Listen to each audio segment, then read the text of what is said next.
If it were reversed and he were the woman and I were the man, would this question be asked so often? Because it is so common to have an age gap when the man is older. If you know any Asian people, most of them age really, really well. So we decided to fast and pray for 21 days, and at the end of the 21 days, I was actually pregnant with our fifth child. And I'll be honest with y'all, as a mom of 5, I had an epidural with my first child, and I didn't with my last couple, and the recovery time and the way that you feel is so much faster.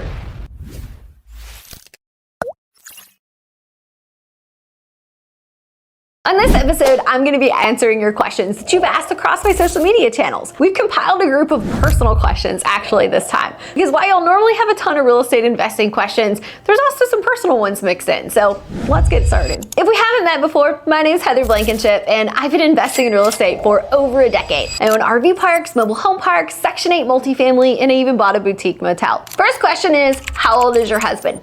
Y'all are obsessed with this question. And I have to ask myself, if it were reversed and he were the woman and I were the man, would this question be asked so often? Because it is so common to have an age gap when the man is older. We only have a 10-year age gap. He turns 31 next week and I am 41. If you haven't seen a picture of my family before, here it is. My husband's Chinese. He's from Singapore and Hong Kong. And if you know any Asian people, most of them age really, really well, which could probably cause this question to come up a little bit more often because I admit, he looks really great for his age. Next question, which is actually more of a statement than a question. It says, stay-at-home dad? Yeah, that kid won't be screwed up at all, right? So this question is referring to a video where I was talking about my husband has become a stay-at-home dad. My husband's actually super educated. He's got a doctorate in physical therapy. But while that's a really amazing profession, it doesn't have the same income that a real estate investor does. When we had 4 kids and we're deciding if we were gonna have 5, he had to ask himself, am I gonna continue building a career or am I gonna be a stay-at-home dad? Because having 5 kids at home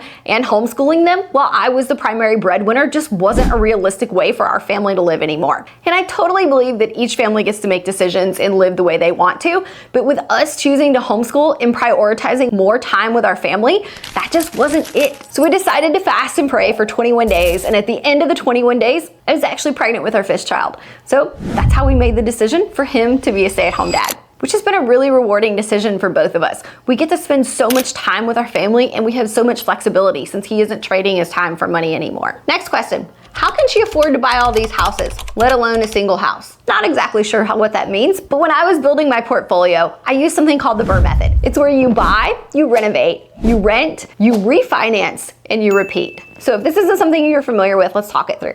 You're gonna buy a distressed property, which means it's usually gonna be significantly less expensive than something that's turnkey and ready for someone to move into. Then you're going to renovate that property. You're gonna get a loan to do this. And by renovating, you're gonna force appreciation by renting it out at the new market rates. Because let's use an apartment, for example. If you had a really crappy apartment in a good location, the rent price is going to be a lot cheaper than if you had a really nice apartment in the same location.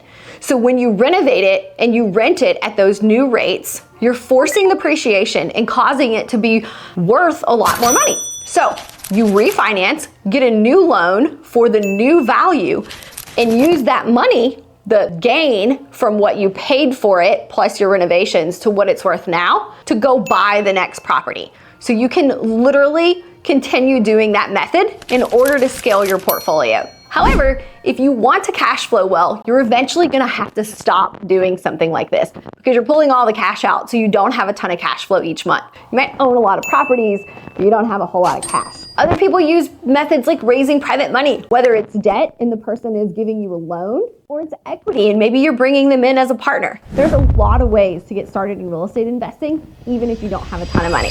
Next question. Why can't they give you pain meds after birth? There's no reason to still feel pain. I can't imagine the pain of 2 holes turning into 1. I'm assuming they're referring to a podcast episode where I talked about having natural childbirth with all of my kids. And I imagine that this comment was written by a guy. And I think that moms get to choose to birth their babies however they want to. And because of health benefits and risks to myself and the baby, I chose to have my last 2 babies totally natural without any type of medication. So they could have given me pain medicine. I just didn't want any of it. And I'll be honest with y'all, as a mom of 5, I had an epidural with my first child and I didn't with my last couple. And the recovery time and the way that you feel is so much faster when you have natural childbirth. They literally stitch you up if you need it. You lay in bed for a couple hours and you are ready to go after that. Unlike having the pain meds where you're groggy, you don't feel great, you need to sleep. I literally had to recover for weeks with that first child that I had an epidural for, as opposed to a couple days when I had natural childbirth. If you've enjoyed this video, make sure you like and subscribe below. And if you have any questions for me, let me know those in the comments. I'll see you next time.